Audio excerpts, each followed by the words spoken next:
So, good morning mga sir. So, ito is yung makina ng ating motor na timing change. So, sa mga lumalagitik issue dyan. So, i-check nyo muna ito. Unang-una dyan yung ating clearance ng ating timing chain. Kung mahaba na siya. Hindi na siya standard.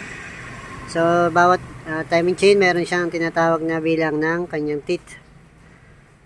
Yan. And then, i-check dito ang kanyang mga roller.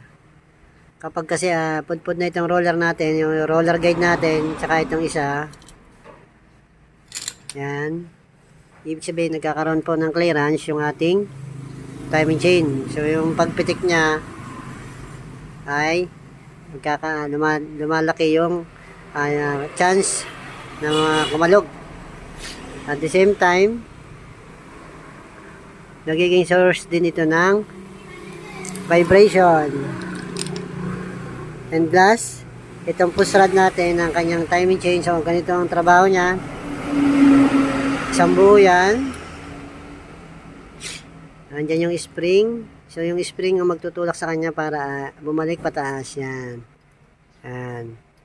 So, nagkakaroon ng lagitik yung ating timing chain kapag itong rubber na ito ay matigas na and then or pudpud na. So, minsan ito nawawala. So, ang nangyayari dyan, tumatama po yung ating bakal mismo dito sa ating dito sa kanyang arm.